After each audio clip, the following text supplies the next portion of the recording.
नमस्कार दोस्तों, संस्कृति आईएएस के इस YouTube चैनल पर आप सभी का स्वागत है। आज का हमारा टॉपिक है धार्मिक स्वतंत्रता की आड़ में कट्टरता। यहाँ पर हम कुछ मूलभूत बातों को समझेंगे, जानेंगे कि सांप्रदायिकता क्या होती है। इसके अलावा हम यहाँ पर यह भी जानने का प्रयास करेंगे कि धार्मिक स्वतंत्रता बोलकर किस प्रकार हम कट्टरता को बढ़ावा देते हैं।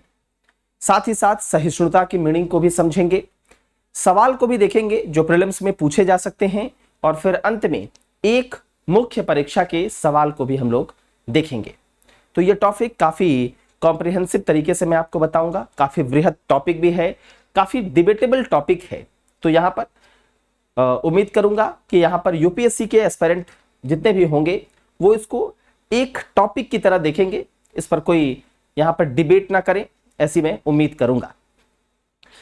सबसे पहले हम समझेंगे कि जो सबसे पहला वर्ड है हमारा, जो यहां लिखा हुआ है, आप देख रहे हैं, ये धार्मिक मीन्स ये धर्म जो है वो क्या होता है। तो सबसे पहले हम समझने का प्रयास करेंगे कि ये धर्म है क्या। तो देखिए, जब हम धर्म की बात करते हैं तो ये क्या है? ये एक रास्ता है। रास्ता का मतलब होता है, मीन है जो एंड तक पहुंचाता है। एंड क्या है? ईश्वर। तो धर्म वो रास्ता है जो ईश्वर तक पहुंचने में आपकी मदद करता है। तो मीन का मतलब होता है, जैसे आप मान लो मेट्रो स्टेशन जा रहे हो, मेट्रो स्टेशन जाने में आपने ऑटो का प्रयोग किया, तो ऑटो क्या है? एक मीन है, एक साधन है जो आपको साध्य मतलब मेट्रो स्टेशन, जैसे कश्मीरी गेट मेट्रो स्टेशन, तो कश्मीरी गेट मेट्रो स्टेशन साध्य है, साधन है जो आप ऑटो से गए वो। तो वही है, ईश्वर तक पहुंचने का रास्ता कौन बताता है? वो बताता है आपका धर्म। ठीक। अब धर्म में देखिएगा तो धर्म में दो पक्ष होते हैं, एक होता है उसका आंतरिक पक्ष और एक होता है बाह्य पक्ष। तो धर्म के दो पक्ष होते हैं, एक आंतरिक और एक बाह्य। तो ये बाह्य पक्ष है और ये आंतरिक पक्ष है। अब समस्या किसको लेकर है? देखिए, अंदर वाला पक्ष क्या है, आंतरिक पक्ष क्या होता है? जैसे आप बोलते हैं करुणा, जैसे आप बोलते हैं दया, जैसे आप बोलते हैं सभी के लिए, आप कह सकते हैं ईमानदारी, कह सकते हैं एक ईमानदारी, सत्यनिष्ठा, ये सब किस में आता है? आंतरिक पक्ष में। बाह्य पक्ष में क्या आता है? जैसे अनुष्ठान, यज्ञ अनुष्ठान, कर्मकांड, ये सब।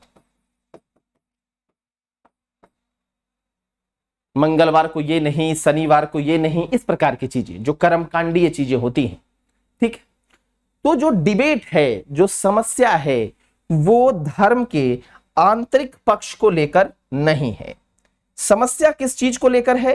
तो समस्या है ये बाह्य वाली चीज को लेकर।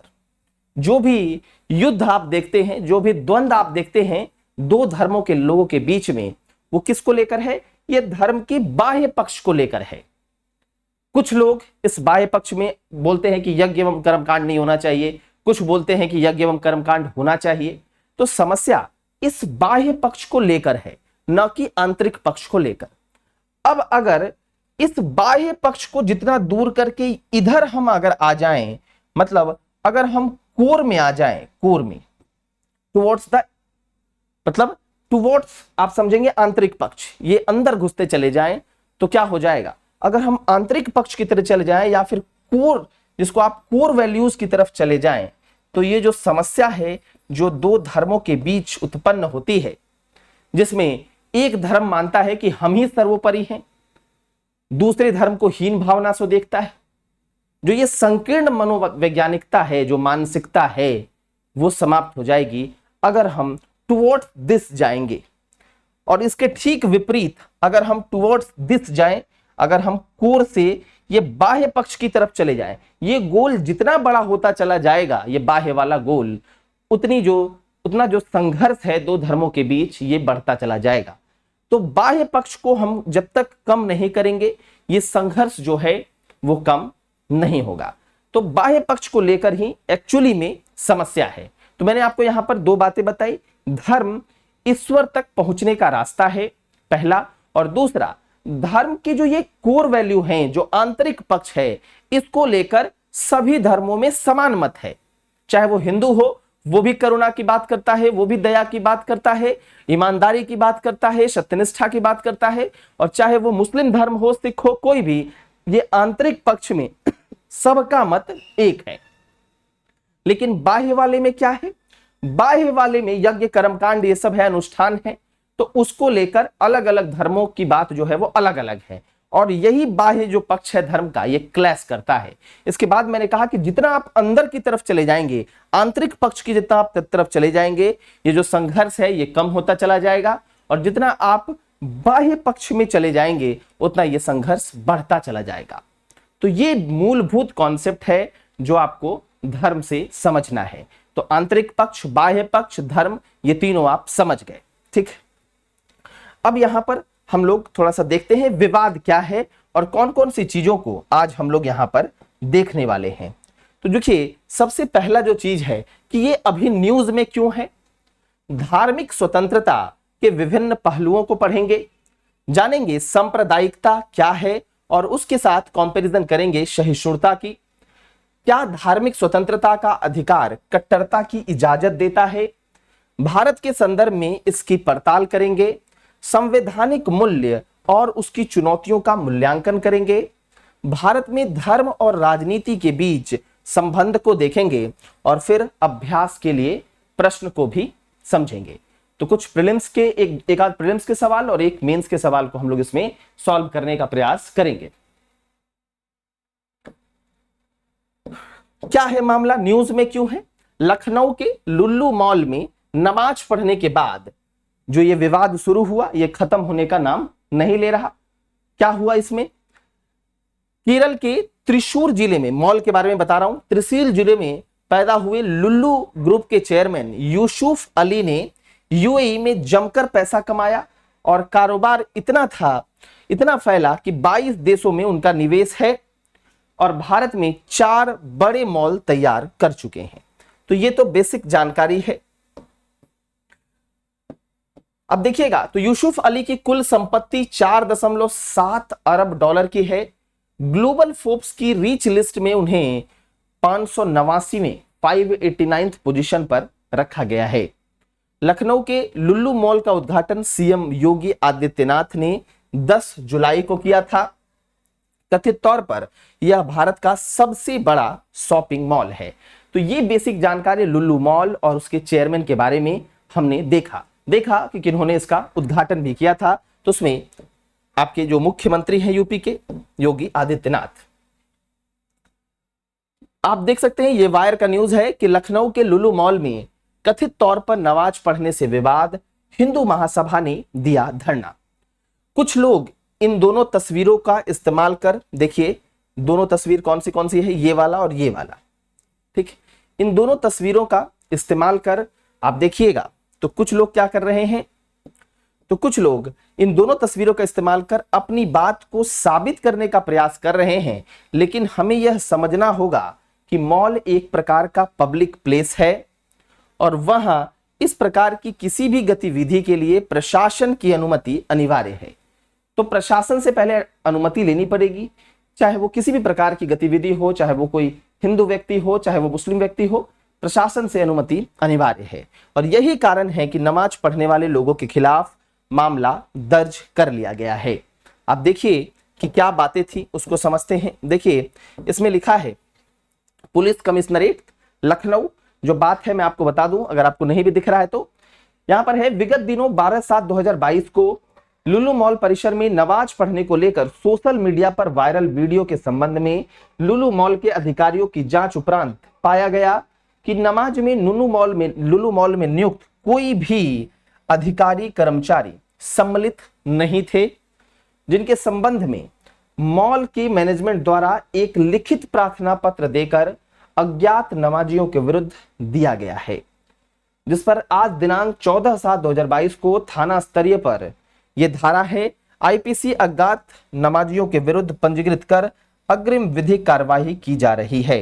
कहने का मतलब है कि यहां पर लुलु मॉल में नियुक्त कोई भी अधिकारी और कर्मचारी इसमें संलिप्त नहीं थे और मॉल के मैनेजमेंट द्वारा एक लिखित प्रार्थना देकर अज्ञात, जिनका नाम नहीं पता, उन नमाजियों के विरुद्ध दिया गया है। ठीक है, और उस पर जो है ये धारा लगाई गई है और अग्रिम विधिक कार्रवाई, जो भी कानूनी कार्रवाई है, वो इस पर की जा रही है। तो यहां पर मेन बात है प्रशासन की अनुमति वो लेनी थी। अब हम लोग यहां से जोड़कर देखते हैं धार्मिक स्वतंत्रता के विभिन्न पहलू। ठीक है, तो यहां पर समझेंगे। सबसे पहले, भारत एक ऐसा देश है जहां धार्मिक विविधता और धार्मिक सहिष्णुता को कानून तथा समाज दोनों द्वारा मान्यता प्रदान की गई है। आप देखते हैं मूल अधिकार में भी धार्मिक स्वतंत्रता का अधिकार है, वहां पर भी इन बातों को किया गया है। और समाज भी हम देखेंगे कि जो व्यक्ति है वो, चाहे वो हिंदू हो, मुस्लिम हो, सिख हो, हम सब क्या करते हैं, हम होली में भी पार्टिसिपेट करते हैं, हम ईद में भी उसी तरीके से पार्टिसिपेट करते हैं, चाहे वो 25 दिसंबर की बात हो तो क्रिसमस डे के दिन भी हम उसी तरीके से पार्टिसिपेट करते हैं। तो समाज ने भी इस बात को स्वीकार लिया है और समाज भी यह मानता है कि भाई हम लोग जो है सब कोई मिलजुल कर रहेंगे। तो समाज में भी धार्मिक सहिष्णुता का माहौल है और सभी लोग एक दूसरे की स्वतंत्रता को क्या करते हैं, स्वतंत्रता का संरक्षण भी करते हैं और स्वतंत्रता का सम्मान भी करते हैं। भारत के संविधान की प्रस्तावना में भारत को एक संप्रभु, समाजवादी, पंथ निरपेक्ष, लोकतांत्रिक गणतंत्र घोषित किया गया है। प्रस्तावना में पंथ निरपेक्ष शब्द को 1976 में 42वें संशोधन अधिनियम के द्वारा डाला गया था। तो ये 1976 42nd अमेंडमेंट के तहत डाला गया था। यह सभी धर्मों व पंथों के प्रति सहिष्णुता, सहनशीलता और समान व्यवहार को बढ़ावा देता है। तो सभी धर्म के प्रति हमें क्या करना है, सहनशीलता रखनी है, हमें सभी की स्वतंत्रता का सम्मान करना है, हमारे अंदर सहिष्णुता भी होनी चाहिए। भारत का कोई आधिकारिक धर्म या पंथ नहीं है या किसी भी धर्म का पालन करने, उपदेश देने और प्रचार करने के अधिकार को प्रदान करता है। तो भारत का आधिकारिक कोई धर्म नहीं है। आप किसी भी धर्म को मान सकते हैं, आप किसी भी धर्म का पालन कर सकते हैं और साथ ही साथ आप उपदेश दे सकते हैं या फिर उसका आप प्रचार कर सकते हैं। किसी भी सरकार समर्थित, ये सब क्या है, ये सब आप लोग संविधान में भी पढ़ेंगे। किसी भी सरकार समर्थित स्कूल में कोई धार्मिक अनुदेश नहीं दिया जाता। किसी धर्म विशेष के बारे में ऐसा नहीं कहा जाता कि आपको यही धर्म अपनाना है, कोई धार्मिक अनुदेश नहीं दिया जाता। एसआर बोम्मई बनाम भारत संघ मामले में भारत की सर्वोच्च न्यायालय ने माना कि पंथ निरपेक्षता भारतीय संविधान का एक अभिन्न अंग है। हम देखेंगे आगे जो हमारी पंथ निरपेक्षता है वो किस प्रकार की है, हम इसको देखने का भी प्रयास करेंगे। भारतीय संविधान के अनुसार धार्मिक स्वतंत्रता का अधिकार, मैंने आपको बताया, एक मौलिक अधिकार है। संविधान एक डायरेक्टिव प्रिंसिपल के रूप में नागरिकों के लिए समान आचार संहिता, जिसको आप यूनिफॉर्म सिविल कोड कहते हैं, मतलब जो नागरिक कानून हो वो सभी के लिए कैसे हो, समान हो। जो विवाह से संबंधित कानून हो या तलाक से संबंधित कानून हो, ये सबके लिए समान हो, इस प्रकार की बात करता है।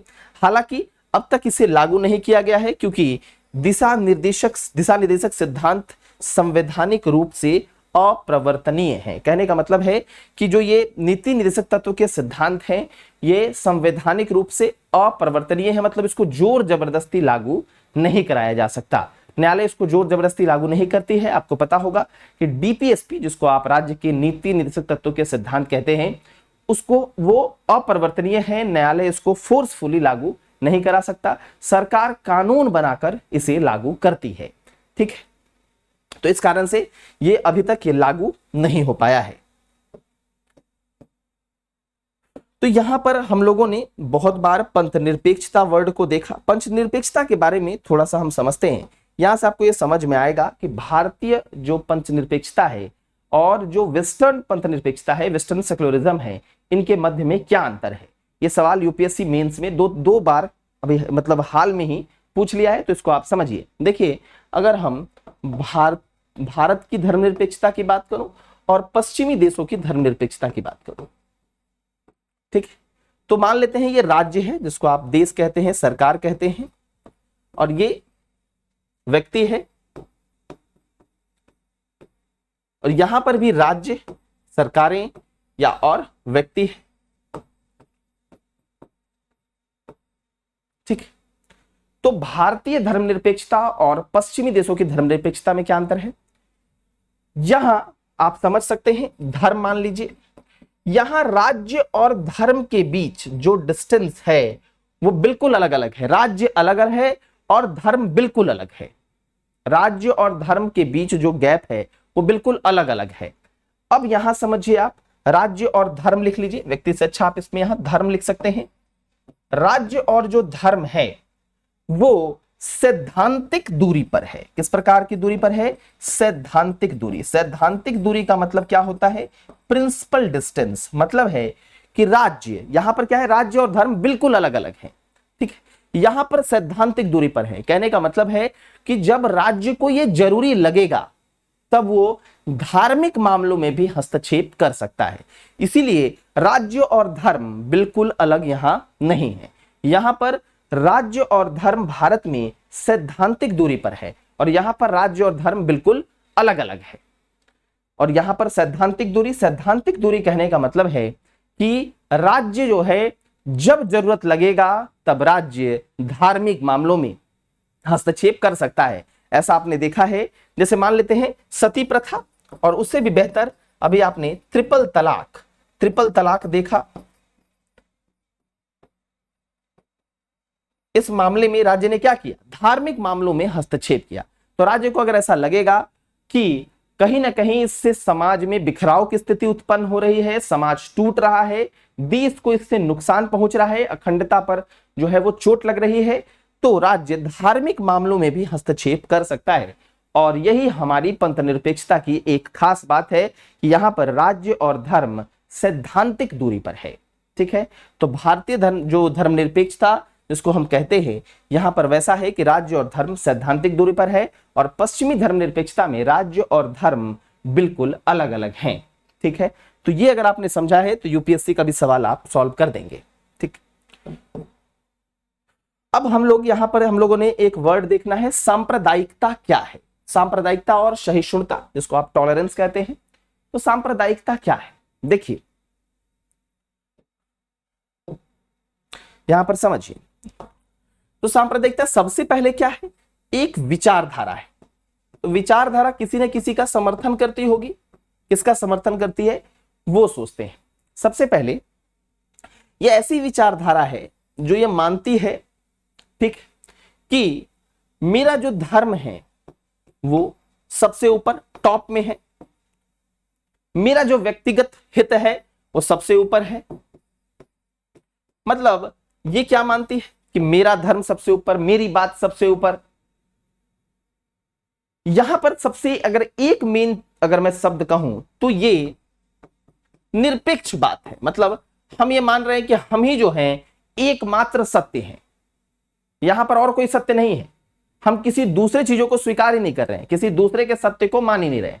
यहां पर हम क्या मान रहे हैं कि हम ही एक सत्य हैं और कोई नहीं, ठीक। तो जब हम ऐसा करेंगे, जब हम ये मानेंगे कि हम ही एक सत्य हैं, दूसरा कोई नहीं है, तो वहां पर क्या होगा? वहां पर आप देखेंगे कि सबसे पहले विचारों का क्लैश होगा और फिर फाइनली हिंसा होगी। पहले एक लोग दूसरे लोगों के साथ डिबेट करेगा। जब निरपेक्ष है मतलब है कि आप भी बोलेंगे कि भाई मैं सबसे ऊपर, मैं बोलूंगा मैं सबसे ऊपर, तो पहले विचारों का मतभेद होगा और फिर फाइनली ये हिंसा में कन्वर्ट हो जाएगा। तो सांप्रदायिकता में एक विचारधारा है जो मानता है कि उसका धर्म ही सर्वश्रेष्ठ है, उसका जो हित है वही सर्वश्रेष्ठ है, ठीक है। और इस प्रकार की विचारधारा किस प्रकार की होगी? क्या ये ब्रॉड माइंडेड होगा? नहीं। क्या होगा? इस प्रकार की विचारधारा जो है वो संकीर्ण होगी, नैरो माइंडेड होगी, संकीर्ण मानसिकता वाली होगी। जब हम खुद को ही एकमात्र सत्य मानेंगे कि हम जो बोल रहे हैं वही सही है, तो ये मानसिकता किस प्रकार की है? ये लोकतांत्रिक मूल्य वाली मानसिकता नहीं है, क्योंकि लोकतंत्र में क्या होता है, सबके विचारों को लिया जाता है। आप क्रिटिसाइज भी कर रहे हैं उसके विचारों को भी, जो पक्ष में बोल रहे हैं उनके विचारों को भी, लेकिन ये मानसिकता किस प्रकार की है? नैरो माइंडेड मानसिकता है। तो अगर आपसे कोई सांप्रदायिकता के बारे में पूछे तो आप कहेंगे कि ये एक ऐसी विचारधारा है जो संकीर्ण मानसिकता के साथ जुड़ी है। इसके अंतर्गत व्यक्ति क्या करता है? अपने ही धर्म को सर्वोपरि मानता है, अपने ही हित को सर्वोपरि मानने लगता है और वह मानता है कि उसका ही सत्य जो है वो केवल एक सत्य है, अन्य सत्य को वो स्वीकार करता ही नहीं है। और जिसके कारण ये कालांतर में हिंसा का रूप ले लेती है। तो इस चीज को आप कहेंगे क्या? सांप्रदायिकता। ठीक, तो यही सांप्रदायिकता है। अब आपको जब आप सोचेंगे ना तो आपको पता चलेगा कि सांप्रदायिकता की शुरुआत कहां से हुई। जब आप देखेंगे तो देखिए 1857 की क्रांति में तो आपने देखा, अगर इससे पहले भी जाऊं तो अकबर देखिए, अकबर दीन इलाही की स्थापना करता है, तो वहां पर यह कॉन्सेप्ट आपको नहीं देखने को मिलेगा। तो यहां पर जो कॉन्सेप्ट आपको दिखने को मिलेगा स्टार्टिंग होगा औरंगजेब के समय से। औरंगजेब क्या था? मंदिरों को तोड़ना, ये सब काम करना, धर्म में धर्मांतरण करवाना, ये सब औरंगजेब करवाता था। ठीक, अकबर के समय में आपको बेहतर चीजें देखने को मिलेंगी। साथ ही साथ जब आप देखेंगे अशोक के काल में भी, तो वहां पर भी जो धार्मिक जो उपदेश होते थे, जो शिलालेखों पर आपको चीजें मिलती थी, उसमें भी आपको दिखेगा सहिष्णुता की बात थी। तो धम्म में, अशोक के धम्म में भी सहिष्णुता की बात थी। अकबर के समय दीन इलाही आप देखेंगे। औरंगजेब के समय ये जो असहिष्णुता है वो शुरू हुई। लोग एक दूसरे के की चीजों को स्वीकार नहीं करने लगे, अपना ही सत्य को केवल सत्य मानने लगे। उनका मानना हो गया कि मैं जो बोल रहा हूं वही सत्य है, मेरा धर्म ही सर्वोपरि है। तो ये औरंगजेब के काल में शुरू हुआ, जब उसने दूसरे धर्म के मंदिरों को तोड़वाना लगा, जब वो लोगों को धर्म में, दूसरे धर्म में परिवर्तन कराने लगा। तो ये क्या है? ये एक संकीर्ण मानसिकता को शो करता है। 1857 की क्रांति में भी आप जब देखेंगे तो आपको लगेगा कि ऐसा कुछ नहीं है, हिंदू मुस्लिम साथ में लड़ रहे हैं। लेकिन उसके बाद फूट डालो और शासन करो की नीति अंग्रेजों के द्वारा अपनाई गई, जिसमें हिंदू मुस्लिम के बीच विभाजन पैदा किया गया। और उसके बाद उसका फायदा किसको मिला? अंग्रेजों को मिला। आप अगर आगे आते हैं तो आपको दिखेगा 1905 में भी बंगाल विभाजन कहीं ना कहीं सांप्रदायिकता से ही प्रभावित था। 1909 में चीजें आपको दिखेंगी मॉरले मिंटो सुधार में। ठीक है, तो ये सब चीजें आपको क्रमबद्ध 1947 के विभाजन में भी दिखेंगी। 1906 में जब मुस्लिम लीग का गठन हुआ तो वो भी कहीं ना कहीं से सांप्रदायिकता से ही प्रेरित था। तो चाहे वो बंगाल विभाजन हो, मुस्लिम लीग का गठन हो, मॉरले मिंटो सुधार में जो चीजें आई वो भी कहीं ना कहीं सांप्रदायिकता से ही प्रभावित थी। तो सांप्रदायिकता का विकास अगर देखेंगे तो आपको अशोक अकबर के समय तो नहीं, औरंगजेब से शुरू होता है, फिर आपको 1905 में दिखता है, मुस्लिम लीग की स्थापना में दिखता है, बंगाल विभाजन, मुस्लिम लीग की स्थापना। ठीक है, और आपको 1909 में भी दिखता है, मॉरले मिंटो सुधार में भी दिखता है। तो ये सब जो चीजें हैं ये आपको सांप्रदायिकता के विकास क्रम को बताती है। कभी जब सांप्रदायिकता के विकास क्रम पर बात करेंगे तो उस समय इन चीजों को हम लोग देखेंगे। ठीक है, और ये 1947 के विभाजन में भी आपको दिखेगा। अगर वर्तमान में उदाहरण लेना चाहते हैं, अभी समकालीन इतिहास में लेना चाहते हैं, तो आपको दिखेगा जैसे बाबरी मस्जिद जो कांड हुआ वो मुजफ्फरपुर में, जो सांप्रदायिक हिंसा हुई वो बिहार के मुजफ्फरपुर में, वो आपको दिखेगा। जो सिखों के साथ अत्याचार हुआ वो आपको दिख रहा है, कश्मीरी पंडितों के साथ जो अत्याचार हुआ वो आपको दिख रहा है। ये सब क्या है? ये सब आपको सांप्रदायिकता के उदाहरण हैं। ठीक, अब क्या है सांप्रदायिकता जो मैंने आपको बता दी, जिसमें क्या है यहां पर देखिए लिखा भी हुआ है, इसमें व्यक्तिगत धर्म के हितों को प्रोत्साहित करने तथा उन्हें संरक्षण देने की भावना को महत्व देती है, चाहे भले ही इसके लिए पूरे समाज तथा राष्ट्र के व्यापक हितों की बलि देनी पड़े। कोई दिक्कत नहीं है, राष्ट्र के हित की बलि दे दो, लेकिन अपने आप को क्या मानो? अपना ही सत्य सत्य है, किसी दूसरे की बात को तो स्वीकार ही मत करो। ठीक, सहिष्णुता क्या है? जिसको आप टॉलरेंस कहते हैं, टॉलरेंस। तो सहिष्णुता का शाब्दिक अर्थ है सहन करना। ठीक, सहिष्णुता एक प्रकार की भावनात्मक शक्ति है जो व्यक्ति को अपने आदत, विचार, धर्म, राष्ट्रीयता आदि से भिन्न व्यक्ति के प्रति भी एक वस्तुनिष्ठ, न्यायोचित तथा सम्मान पूर्वक अभिव्यक्ति बनाए रखने की तथा किसी भी प्रकार की आक्रामकता से बचने की शक्ति देती है। कहने का मतलब है कि सीधा अगर एक लाइन में मैं कहूं तो मेरा सत्य ही सत्य नहीं है। कहने का मतलब है मैं ही जो बोल रहा हूं वही सही नहीं है। यहां पर क्या है?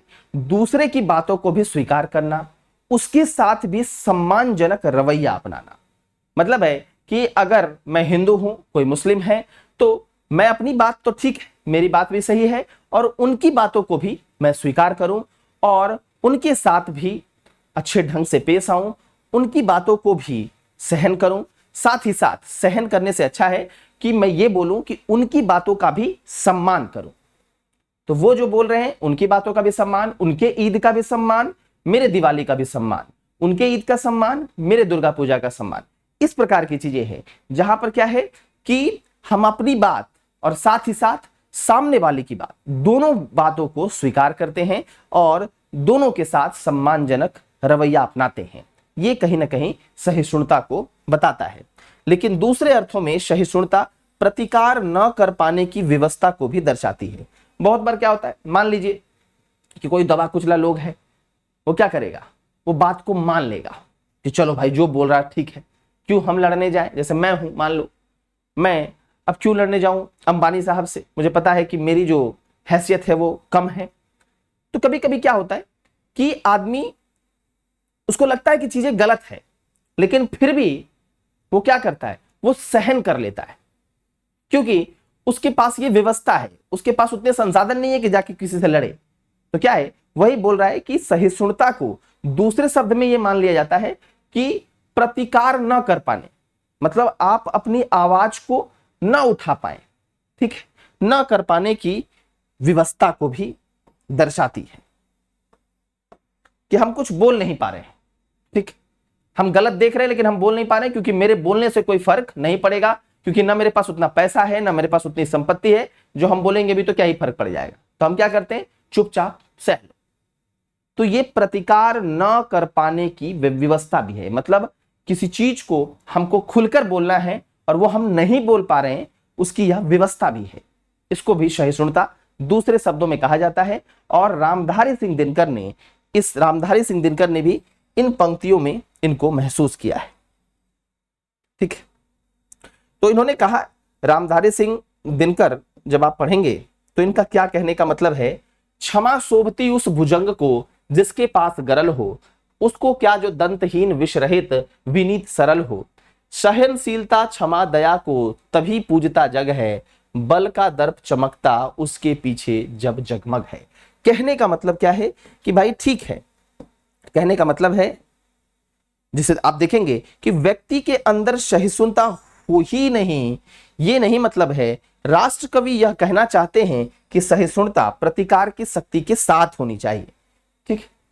मैं मतलब क्या है क्लियरली समझिए। जो ये लाइन इन्होंने कहा रामधारी सिंह दिनकर की, इसका मतलब ये नहीं है कि सहिष्णुता न हो, इसका मतलब है कि सहिष्णुता हो, ठीक है, लेकिन साथ ही साथ ऐसा ना हो कि उसके पास प्रतिकार करने की शक्ति ना हो। अगर कुछ गलत हो रहा है तो वो बोलने की शक्ति भी उसके पास होनी चाहिए, प्रतिकार करने की शक्ति हो। ये ना कि वो फोर्सफुली किसी बात को मान रहा हो, ऐसा ना हो। उसके पास आवाज उठाने की भी शक्ति हो, उसके पास उस पॉइंट को बोलने की भी शक्ति हो, उसके पास उतने संसाधन हो जिससे वो चीजों को बोल सके, वो जबरन या फोर्सफुली उस चीज को मत अपनाए। तो सहिष्णुता में हम सहन तो करते हैं लेकिन साथ ही साथ प्रतिकार की शक्ति भी रखते हैं, तब वो दिल से जो है वो सहन आएगा। नहीं तो ऐसा सहन जिसमें प्रतिकार ना हो, वो क्या है, वो सहन नहीं है, वो जोर जबरदस्ती। ये अगर ना हो तो इसका मतलब है कि वो जोर जबरदस्ती है कि ये करना है तो हमको करना पड़ेगा, क्योंकि मेरे पास बोलने की तो शक्ति है ही नहीं, ना मैं इसके विरुद्ध में बोल सकता हूं क्योंकि मेरे पास उतने संसाधन नहीं, ना पैसा है। तो क्या है, इसका मतलब है कि हमारे पास प्रतिकार करने की भी शक्ति हो, सहन और प्लस प्रतिकार करने की शक्ति, तब जाकर जो बातें आएंगी वो दिल से आएंगी, नहीं तो वो जोर जबरदस्ती हो जाएगा अगर प्रतिकार नहीं होगा तो। यही वो कहना चाहते हैं।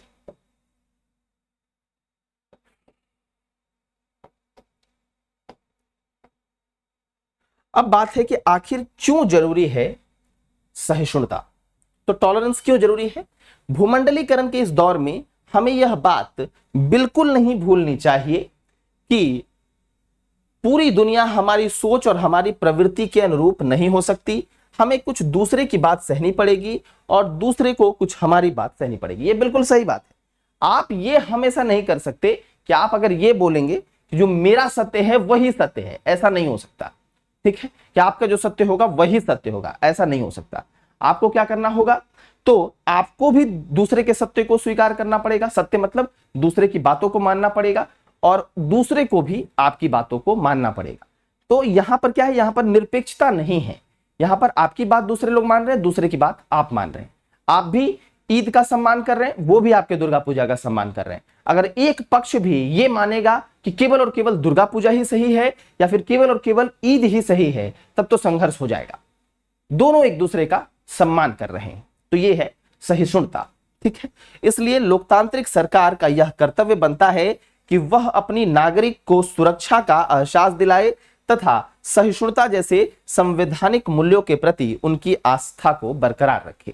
तो इसका मतलब क्या है, देखिए यहां पर सरकार का भी कर्तव्य होना चाहिए कि भाई सहिष्णुता के बारे में लोगों को बताए, लोगों को यह सुरक्षा भी दे कि भाई अगर आप दूसरे का सम्मान करते हैं और दूसरा आपका सम्मान करता है तो कुछ नहीं होगा, आप बिल्कुल जो है अच्छे ढंग से रहेंगे और कानून और सरकार दोनों आपके साथ है। तो सहिष्णुता का जो मूल्य है वो लोगों के अंदर फैलाना चाहिए। हालांकि देखिए सहिष्णुता का मतलब जो है ना सहन करने टाइप का होता है। तो यहां पर क्या है, देखिए एक होता है सहिष्णुता आप देखेंगे और एक होता है सर्वधर्म समभाव। ये दोनों में थोड़ा सा डिफरेंस दिखेगा। क्या है कि सहिष्णुता का मतलब है कि आप दिवाली मना रहे हैं, सामने वाला ईद मना रहा है, दोनों के एक दूसरे के प्रति सम्मान है, चलो ठीक है, ये हो गया सहिष्णुता। हम दोनों एक दूसरे को सह रहे हैं, कोई बात नहीं, सम्मान कर रहे हैं। सर्वधर्म समभाव का मतलब है कि आप दिवाली मना रहे हैं, मैं इज्जत करता हूं, मैं ईद मना रहा हूं, आप इज्जत करते हैं, लेकिन दोनों एक दूसरे की खुशियों में और इवन दुख में भी शामिल हो रहे हैं। मैं ईद में आपके पास जा रहा हूं, आप मेरे पास दुर्गा पूजा में आ रहे हैं। समझ रहे हैं बात? एक में क्या है कि मैं आपका सम्मान और आप मेरा सम्मान कर रहे हैं, दोनों अपना अपना घर में घुसे पड़े हैं। लेकिन दूसरा है कि मेरे होली में आप आ रहे हैं, होली मिलन समारोह में, और मैं आपके पास ईद मुबारक करने जा रहा हूं। तो ये है सर्वधर्म समभाव। तो हमें सहिष्णुता से ऊपर होकर सर्वधर्म समभाव की भी नीति को अपनाना पड़ेगा, जैसा गांधी जी कहते थे।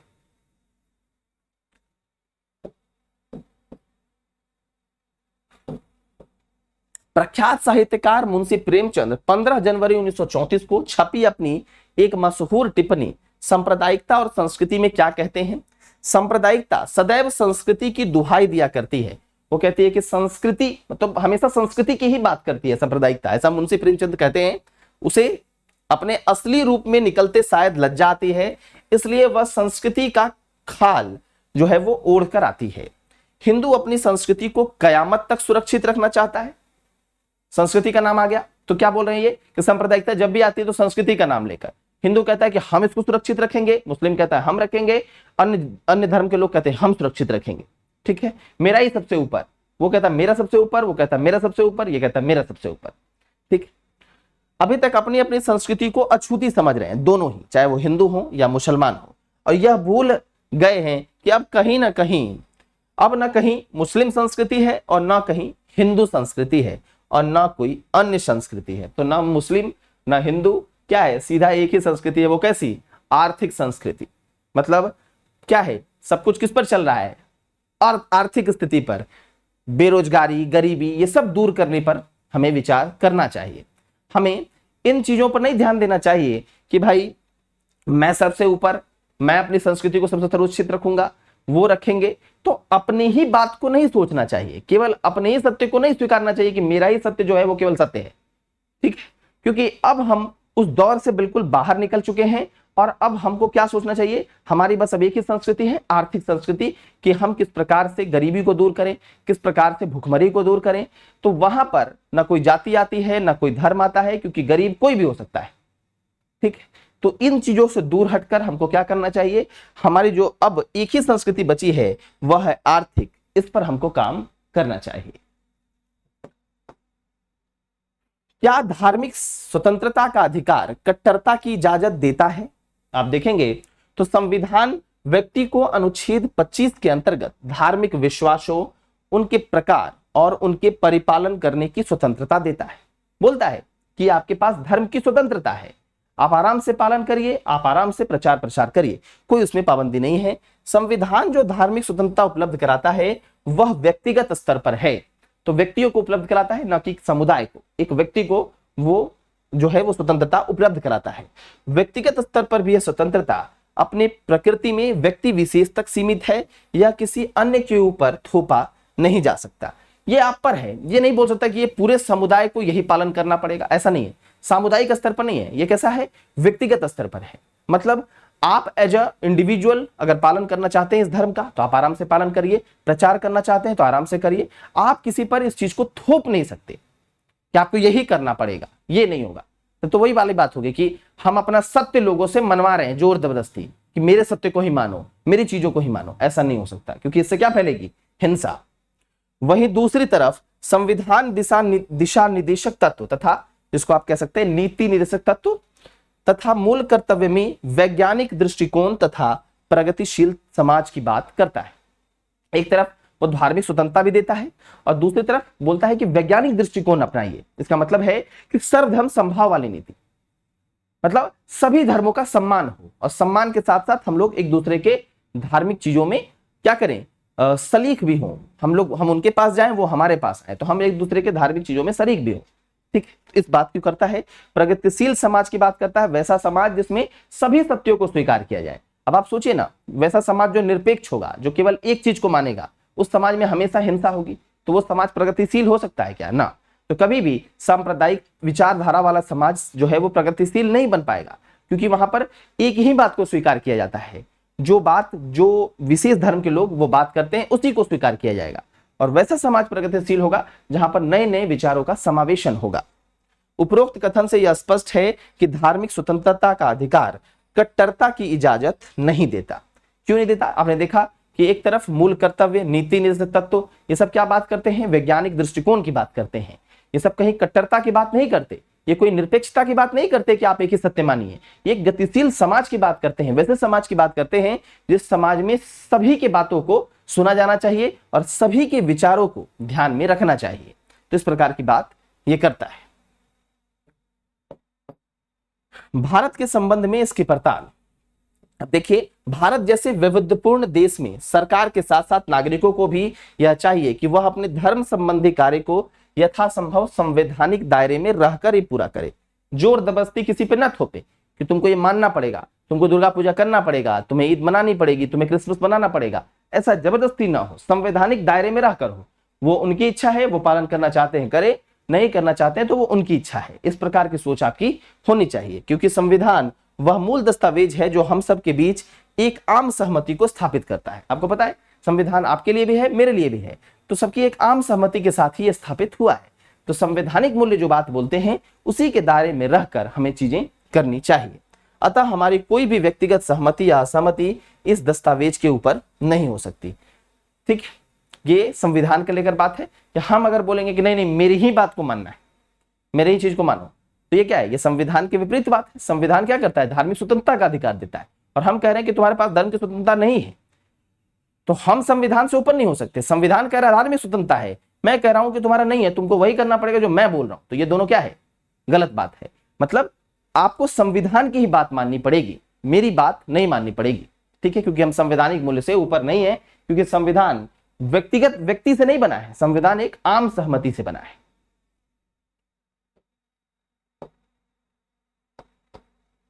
संवैधानिक मूल्य और उसकी चुनौतियों का मूल्यांकन करेंगे। अब हमारा संविधान अपनी प्रस्तावना में पंथ निरपेक्ष यानी सेक्युलरिज्म की पॉजिटिव कॉन्सेप्ट को अपनाता है। जैसे मैंने स्टार्टिंग में ही बताया, जो वेस्टर्न कल्चर है वो कुछ नेगेटिव है, हमारा पॉजिटिव है, जिसमें हम प्रिंसिपल डिस्टेंस राज्य और धर्म के बीच है। जब राज्य को जरूरी लगता है तो राज्य धार्मिक मामलों में भी हस्तक्षेप करता है। जैसे मैंने बताया था सती प्रथा, जैसे मैंने बताया ट्रिपल तलाक, इन सब में क्या हुआ? राज्य धर्म के मामले में हस्तक्षेप कर चाहे उसको पूरे तरीके से प्रतिबंधित करने का काम करता है। विदेशों में सेक्युलरिज्म का जो कॉन्सेप्ट अपनाया जाता है वो भारत की पंथ निरपेक्षता की अवधारणा के विपरीत है, क्योंकि फ्रांसीसी क्रांति के बाद जो धर्मनिरपेक्षता की परिभाषा सामने आई उसका अनिवार्य रूप से मतलब है राज्य धर्म से दूरी बनाए। ठीक है, मतलब सरकार धर्म से दूरी बनाए, जैसा मैंने आपको बताया वेस्टर्न में है। दूसरी ओर धर्मनिरपेक्षता का भारतीय संस्करण क्या है? सर्वधर्म धर्म संभाव। उपरोक्त अवधारणा का शाब्दिक अर्थ है कि राज्य धर्म से समान दूरी पर होगा, मतलब प्रिंसिपल डिस्टेंस, सैद्धांतिक दूरी पर होगा। ठीक, इसका अर्थ यह भी है कि भारतीय राज्य नास्तिक नहीं है और धर्म के अस्तित्व में भी विश्वास करता है, हालांकि यह किसी विशेष धर्म का पक्ष नहीं लेता। ये मैं बता रहा हूं कि सैद्धांतिक दूरी पर है। जब उसको लगता है कि कोई धर्म विशेष के साथ कुछ गलत हो रहा है, ठीक है, किसी समुदाय के साथ कुछ गलत हो रहा है, तब वो हस्तक्षेप करने का प्रयास करता है। ठीक, भारतीय संविधान सर्वधर्म संभाव की अवधारणा का पालन करते हुए भारतीय राज्य पर भारत के नागरिकों के धार्मिक अधिकारों की रक्षा करने की जिम्मेदारी रखता है। अतः उपरोक्त को धर्मनिरपेक्षता का सकारात्मक संस्करण कहा जाता है। यह तो मैंने आपको पहले ही बता दिया है। भारत में धर्म और राजनीति के बीच संबंध, तो धर्म और राजनीति की जो बात है ना, तो वहां पर आप धर्म की बाह्य पक्ष को राजनीति से मत जोड़िए। मैंने दो पक्ष बताया स्टार्टिंग में। आंतरिक पक्ष जो है ना धर्म का, उसका राजनीति से जुड़ा हो तो बेहतर है, क्योंकि आंतरिक पक्ष में क्या है? करुणा। आंतरिक पक्ष में क्या है? दया। आंतरिक पक्ष में क्या है? ईमानदारी। आंतरिक पक्ष में क्या है? सत्यनिष्ठा, ठीक है, कर्तव्य निष्ठा। तो ये सब क्या है? इसका अगर राजनीति के साथ जुड़ाव होगा तो क्या होगा? देश का विकास हो पाएगा। वहां के जो राजनेता जाएंगे, अगर वो वाले धर्म से जुड़े हैं, जो आंतरिक पक्ष वाला धर्म है, तो वहां पर कैसा होगा? बेहतर प्रशासन होगा, बेहतर राज्य व्यवस्था होगी, सरकार बेहतर होगी, सरकार भ्रष्टाचार में नहीं लिप्त होगी, सरकार ईमानदार होगी, सरकार कर्तव्यों का पालन करेगी, सरकार लोगों के प्रति ईमानदारी बरतेगी, लोगों के साथ सरकार का कैसा रहेगा? अटैचमेंट, बिल्कुल एकदम दया भावना वाला, गरीबों के प्रति उसके बाद मन में दया रहेगी, नम्रता रहेगी। तो ये सब बात है। सामान्य अर्थ में धर्म किसी के आंतरिक विश्वास का विषय है, लेकिन भारतीय संस्कृति में धर्म सामाजिक धार्मिक जीवन की नींव है। यहाँ का धर्म अर्थ क्या है? धर्म का जो अर्थ है यहाँ क्या है? सत्य से संदर्भित है। धर्म शासन का आधार रहा है। हर देश पर धर्म का गहरा प्रभाव भी है। आधुनिक युग में भी धर्म का प्रभाव नागरिक जीवन के विभिन्न क्षेत्रों में देखा जा सकता है। भारत में धर्म का भी गहरा और व्यापक प्रभाव रहा है। गांधी राजनीति को भी धर्म का रूप देकर उसे राज धर्म कहते हैं तथा राम राज्य की स्थापना उनका अंतिम लक्ष्य बताते हैं। तो यहां पर वही मैंने बोला, यहां पर धर्म का मतलब उस बाह्य पक्ष वाले धर्म से नहीं है, आंतरिक पक्ष वाले धर्म को चाहते हैं राजनीतिक में प्रवेश हो। बाह्य पक्ष वाले धर्म के साथ तो क्लैश होता है लोगों का, उसमें तो कर्मकांड वगैरह की बात है, तो वो नहीं। आंतरिक जो कोर वैल्यू है धर्म का, उसको राजनीति में शामिल करेंगे तो राज्य व्यवस्था बेहतर होगी। अतः एक राजनीतिज्ञ को धार्मिक होना जरूरी है, क्योंकि धर्म के बिना समर्थ और सार्थक राजनीति नहीं हो सकती। वो कौन वाला? आंतरिक पक्ष वाला धर्म। धर्म जो है, धर्म के दो पक्ष थे, स्टार्टिंग में बताया था, तो ये आंतरिक पक्ष की बात हो रही है। इसलिए गांधी जी ने राजनीति के विकृत रूप को मिटाने के लिए राजनीति का आध्यात्मिकरण किया। 7 सामाजिक पापकर्म भी बताए हैं, कभी देख लीजिएगा। सिद्धांतों के बिना राजनीति, परिश्रम के बिना धन, विवेक के बिना सुख, चरित्र के बिना ज्ञान, नैतिकता के बिना व्यापार, मानवता के बिना विज्ञान और त्याग के बिना पूजा। तो बस ये जानकारी के लिए आपको मैंने बताया। अभ्यास के लिए प्रश्न देखेंगे। संविधान में वर्णित धार्मिक स्वतंत्रता का मूल अधिकार किस अनुच्छेद में वर्णित है? ये आप लोग जानते ही हैं। इसको एक बार बनाने का प्रयास करेंगे। और फिर संवैधानिक मूल्यों के प्रति तनिक लापरवाही न सिर्फ हमारे लोकतांत्रिक ढांचे को चोट पहुंचाएगी, बल्कि हमारे आर्थिक पहलुओं को भी प्रभावित करेगी। अपनी सहमति और असहमति का उदाहरण दें। तो संवैधानिक मूल्यों के प्रति अगर हमारी लापरवाही, जैसे मान लेते हैं समानता, पंथ निरपेक्षता, इन सब के प्रति अगर लापरवाही होगी तो क्या होगा? एक कैसा समाज बनेगा? आप खुद सोचिए। थोड़ी भी लापरवाही आर्थिक प्रगति को भी रोकेगी। जैसे मान लेते हैं कि समानता को हम ना मानने लगे, तो समाज कैसा हो जाएगा? असमान। ठीक है, समान असमान। किस प्रकार असमान? चाहे वो खाई देखिए, स्त्री पुरुष की खाई बढ़ती चली जाएगी, पुरुष रोजगार में आ जाएंगे, इनके पास शिक्षा होगा, इनके पास अवसर होगा रोजगार में जाने का, अन्य काम को करने का, और महिला इसके ठीक अगेंस्ट में हो जाएगा, कुछ नहीं होगा इनके पास, न शिक्षा, न रोजगार, न अवसर। अब बताइए कि एक समाज जहां पर 50% लोग ही शिक्षित हैं, वो समाज कैसा होगा? आर्थिक प्रगति में कम होगा या ज्यादा होगा?